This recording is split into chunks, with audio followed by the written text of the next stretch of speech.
8 नवंबर 2016 2000 का नया नोट जारी हुआ, काले धन पर अब लगाम लग जाएगी, ये गोदी मीडिया ने बता दिया।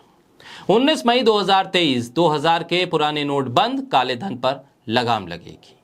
ये बात फिर गोदी मीडिया कह रहा है, यानी कि नोट जारी होने पर भी काले धन पर लगाम लगेगी और नोट बंद होने पर भी काले धन पर लगाम लगेगी। लेकिन सवाल तो वही का वही है कि काला धन है कहां, कितना है, किसके पास है। 6 नवंबर 2016 के बाद से अब तक कितना काला धन पकड़ा गया, आखिर 2000 के नोट से कितनी लगाम लगी काले धन पर। सवाल तो यह भी है कि आखिर वो चिप वैज्ञानिक क्या जवाब देंगे कि 2000 के नोट की चिप का क्या होगा। आज तक का सौभाग्य है, देश के नंबर 1 चैनल का सौभाग्य है कि देश के 2 बड़े नोट के चिप के आविष्कारक विशेषज्ञ सुधीर चौधरी और श्वेता सिंह उनके पास हैं। दोनों को एक साथ आकर एक शो करना चाहिए और बताना चाहिए कि चिप का क्या करना होगा, चिप की मदद से आगे क्या हो सकता है और चिप की मदद से कितना काला धन पकड़ा गया है, कहां कहां ट्रैक हुआ है। ये बताना चाहिए कि 5G टेक्नोलॉजी आने के बाद क्या वो चिप इस पुराने 2000 के नोट में काम नहीं कर रही थी, लिहाजा इस नोट को बदल दिया गया है। अगर ऐसा है तो फिर ये चिप कहां अब इस्तेमाल होगी, क्या 5G टेक्नोलॉजी वाली कोई नई चिप भी आएगी, किसी नए नोट में लगेगी, ये आकलन करना चाहिए, ब्लैक एंड व्हाइट करना चाहिए सुधीर चौधरी को। आखिर 2000 का नोट बंद होने के बाद इस चिप का क्या होगा। सुधीर चौधरी श्वेता सिंह जब बताएंगे तब बताएंगे कि 2000 के नोट बंद होने के फायदे क्या हैं। उससे पहले हम आपको बता देते हैं कि 2000 के नोट का सर्कुलेशन अब बंद हो गया है, नए नोट नहीं छापे जाएंगे, लेकिन अभी ये नोट लीगल टेंडर हैं। 30 सितंबर तक नोट का इस्तेमाल आप कर सकेंगे, बैंक में जाकर नोट बदलवा सकेंगे। बोलता हिंदुस्तान पर मैं हूं आपके साथ बिरसा शाकिर अली बेग। क्या पीएम मोदी का एक और फैसला गलत साबित हो गया है? 2000 के नोट अब चलन में नहीं रहेंगे।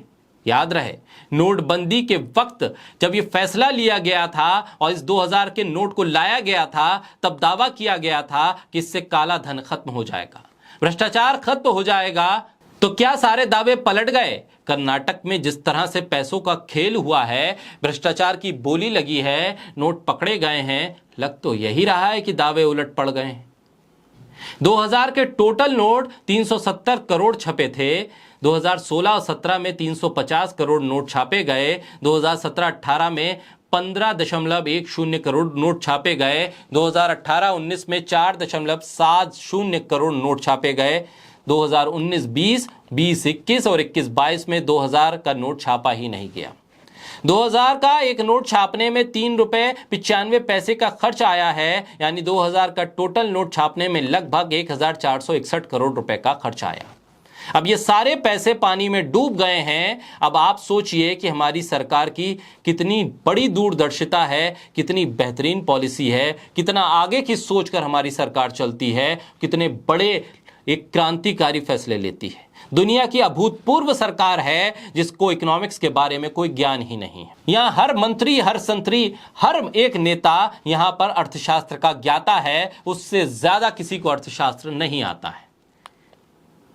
लेकिन गोदी मीडिया तो गोदी मीडिया है, उसके पास तो अपने तर्क हैं, ना ज्ञान है ना दिमाग है, लेकिन तर्क तो भरपूर है।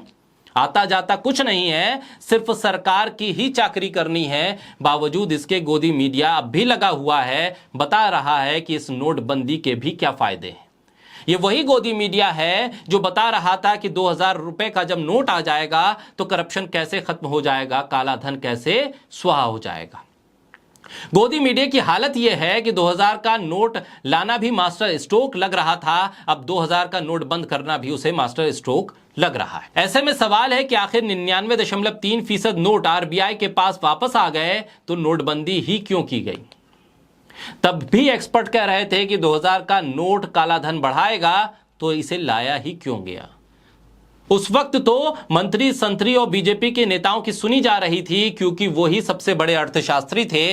वो बता रहे थे कि 2000 का नोट लाने से कालाधन खत्म हो जाएगा। अर्थशास्त्र की डिग्री लेने वालों को कौन सुनता और उनके पास पूछने के लिए कौन जाता, क्योंकि गोदी मीडिया भी तो यही कह रहा था कि 2000 का नोट जो चिप के साथ आया है वो काले धन पर प्रहार है, मास्टर स्ट्रोक है। अब जब लोगों ने बिना चिप के भी नोट को अपना लिया तो अब इसे बंद कर दिया गया। नोटबंदी के बाद 99% प्रतिबंधित पैसा बैंकों में वापस आ गया। आरबीआई को मात्र 16,000 करोड़ रुपए मिले। नए नोटों की छपाई की कीमत 21,000 करोड़ रुपए थी। एटीएम के साइज में भी बदलाव किया गया, उस पर भी खर्चा आया।